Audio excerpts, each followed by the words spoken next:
That one sentence, wow, it just kind of hangs in the air, doesn't it? It's chilling. And that line, well, that line is the key to everything. Let's get into it. So, today we are going to be deconstructing this absolutely brilliant short horror story called The Toll of the Pamba Lullaby.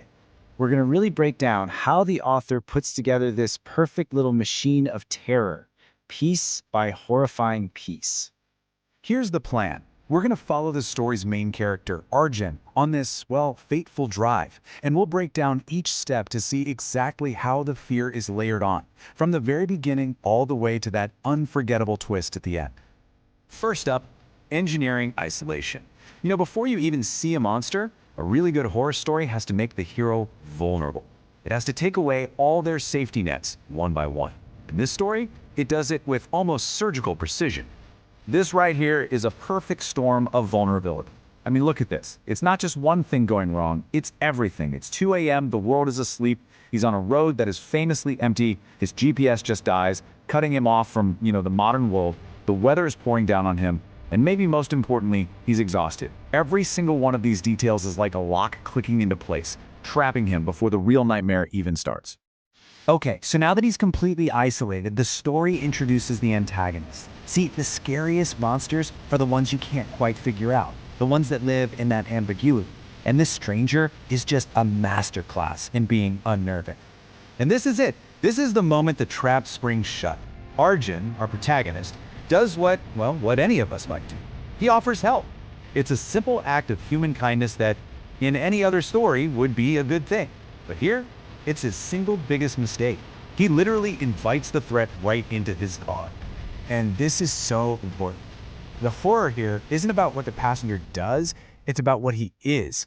He doesn't say a word, he smells wrong, like wet earth and old copper, kind of like a grave and blood. Arjun can't even see his reflection clearly. It's all blurry, like static. And get this, the car's interior light just dies the second he gets in. The story is screaming at us, subtly, that this thing, it drains the light from everything around it. All right, this is where the whole story just pivots. The threat is no longer just some creepy guy in the passenger seat. Oh no. The author starts to weaponize the one place Arjun should feel safe, inside his own head, in his own memories.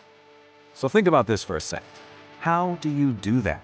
How do you take something nostalgic, something personal and comforting like a lullaby, and turn it into an absolute instrument of terror? Well, the story is about to show us. Can you just imagine the absolute shock of that moment?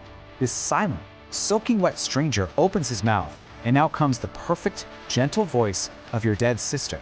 The threat that was outside has now completely invaded his inner world. It knows his name, and way more terrifying, it knows her voice. And there it is. That's the heart of the haunting right there. This isn't just some random ghost. This is a manifestation of Arjun's deepest, darkest guilt. This creature isn't just trying to scare him for fun. It is putting him on trial for what happened in the past. It makes the terror so personal. There's absolutely no way to run from it. So now, all that psychological torture, it's about to become very, very real. Arjun has been judged, and the sentence is about to be carried out. There's no escape now. This is the point of no return. From here, things just escalate so fast. It's this cascade of powerlessness. First, his car. His only way out betrays him. The brakes just fail. Then, the thing in the passenger seat reveals its purpose. It's here to collect a toll. And finally, it physically takes the wheel. Arjun is no longer the driver of his own fate. He is literally just a passenger on the way to his own death. But you know what? The crash isn't the end. Not even close. The real genius of this story is in these final moments, and they're delivered through the detached, professional voice of a police officer, which somehow makes it all even more chilling. So now, the perspective shifts completely. We are out of Arjun's head. We are no longer seeing through his terrified eyes. We're now looking at the scene through the cold, objective lens of law enforcement. And that calm, procedural tone is just the perfect setup for the absolute chaos that's about to be revealed. And there it is, the first crack in our reality. Wait, what? We just went through this whole ordeal with Arjun in the driver's seat. So if the driver's seat is empty, where is he? This reveal is just staggering. The man in the passenger seat, the only person in the entire car, is Arjun.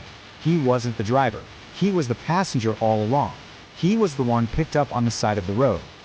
And this is the final blow. It's devastating. The whole thing we just witnessed, it didn't even happen tonight. It's an echo. It's a ghostly replay of the crash that actually killed Arjun 3 years ago, the exact same accident that killed his sister, Anjali. Okay, let's just lay this out so it's crystal clear. The reality that Arjun experienced, where he was the driver being haunted by a ghost, was actually his own ghost, trapped in the passenger seat, reliving his death over and over and over again. The ghost that he thought he picked up was just a projection of his own guilt, driving him to the same exact end night after night. And that's really where the story gets its power. It's from this idea of a psychological haunting. The Pamba Lullaby isn't really about a spooky ghost in a car. It's a story about how our own guilt, when it's left unresolved, can become its own ghost, trapping us in a loop of our worst memories. And that's the question I want to leave you with. In the end, Arjun was killed by his own story, by a memory that was so powerful it became a real physical entity. It just begs the question, right? What really is the difference between a ghost and a memory that just refuses to die?